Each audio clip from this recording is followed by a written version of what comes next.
Is everybody ready? Mike is going to do this interview with Jason Hirschhorn and Mike Jones, who recently took over MySpace.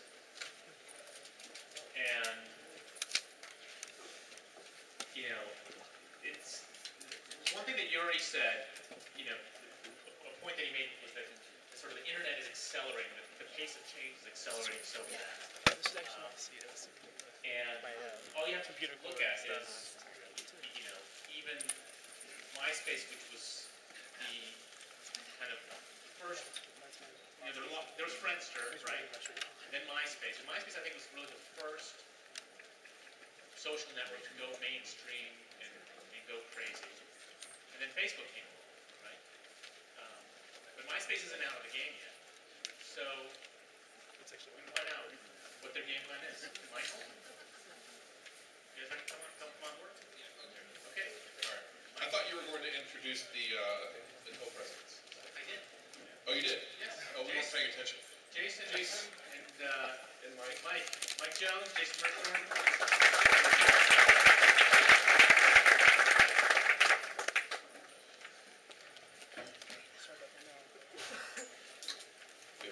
Lots of water. Welcome to New York.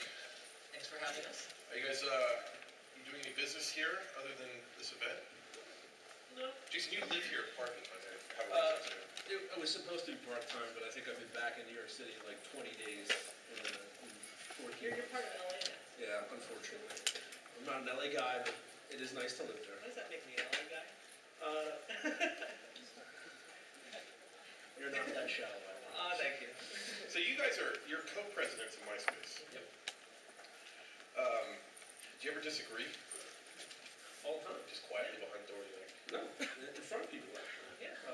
You know, I Who love wears the pants in the relationship, really?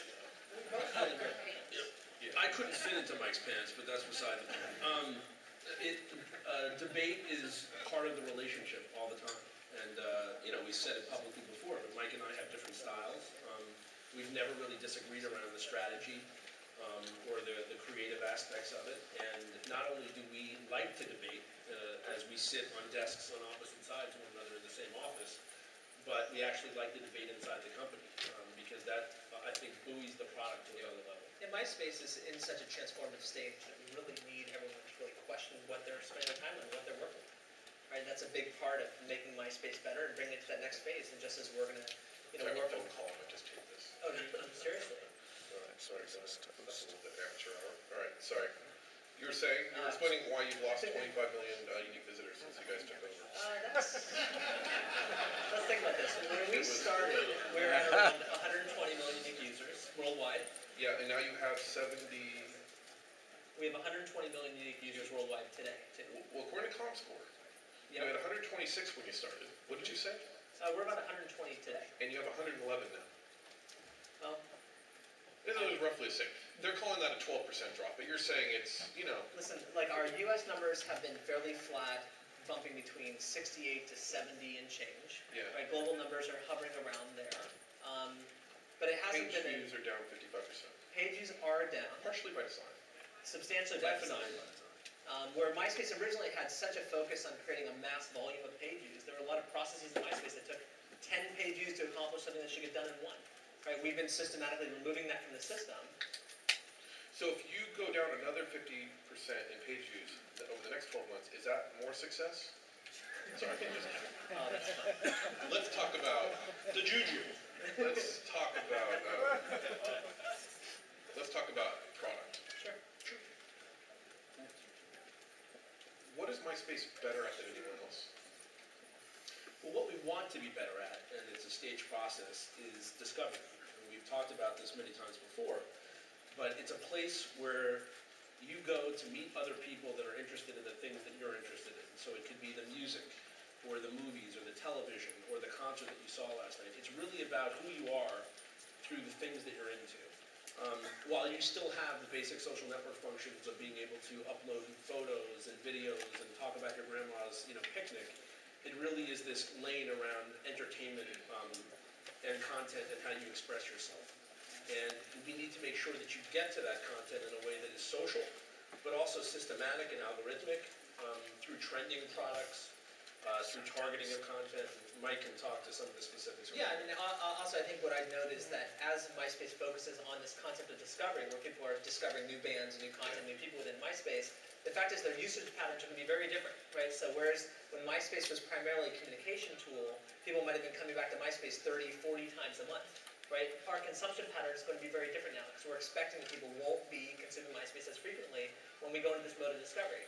The other thing to note that's a fairly substantial change is almost a third of our daily audience comes to MySpace via mobile, right? Which isn't noted at all in our ComScore numbers at all. So, we've seen a huge shift of our business into mobile, both on Android, our M.Dot, which is our standard website, and iPhones, and we expect that'll actually continue. So although it's easy to look at the ComScore numbers, we have to realize that it's a change of product, it's a change of usage patterns, and it's a change of the way that people actually consume these products.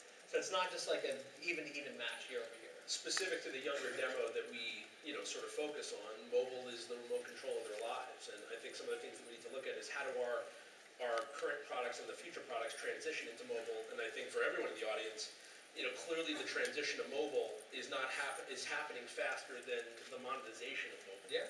Is happening. And those are things that we, certainly debate on a daily basis. You guys haven't talked a whole lot about music. I don't know if you've even mentioned it once. I did. Okay, well, I'm sorry, I missed a bit. How important is it to these goals, and where are you with music? It's incredibly important. I mean, obviously, a lot of the pedigree of MySpace and where it's come from is around musicians, specifically indie music. We have this joint venture with the record labels that gives us free streaming access to full catalogs of music. We're building out these new profile systems that are specifically around musicians and You said free streaming access, not free to you, but free to... Not you free to offered us. free to the... Certainly not free to us. We offered it free to the consumer. Just on that, I'm sorry to cut you off. You want to finish that thought? We can come back to that. Yeah, sure.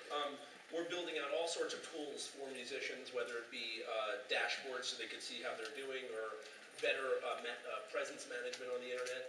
And it's definitely a big part of our brand.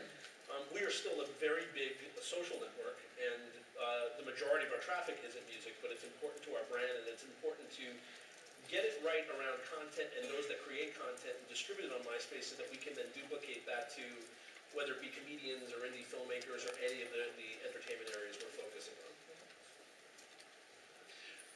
How much longer will you be able to offer music for free, unlimited streaming to consumers? And we're in consistent dialogue with the record label partners. As of right now, we assume we'll be offering it for quite a while. We believe that as we offer free streaming options to users, they're discovering new bands, they're buying those albums, they're going to those concerts. So we're creating a whole level of discovery around artists that typically wouldn't necessarily happen in other places. And we have a consistent dialogue with the record labels to make sure they're comfortable with that relationship. So John Miller, who runs digital for News Corp, and is your boss, right, has said that the decision is still being made, but if you do move away from free, it will be this year. Does that sound reasonable? I think at the end of the day, it's part in our hands, but it's very much in the hands of the labels to determine how they feel their business is changing, right? They're in a new world, right? There's streaming services, there's premium services. Google just entered in the field of music.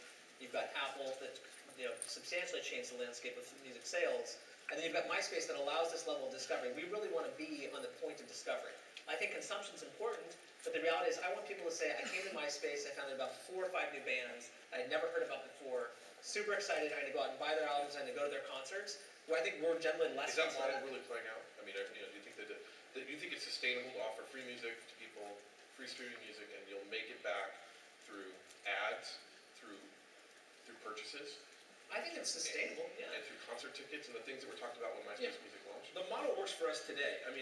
It's obvious that, being smart, we would look at every kind of model possible. The reports are that you're losing $10 million a month on the music business. Is that working for you, or is that an incorrect report? That's an incorrect report, yeah. So how much are you losing per month on the music business? That's exactly what I was going to announce. Really? Yeah, we're going to talk about that, right? Well, you said it's working, the model's working for us. The model works for us, and at some point, though we have put in monetization schemes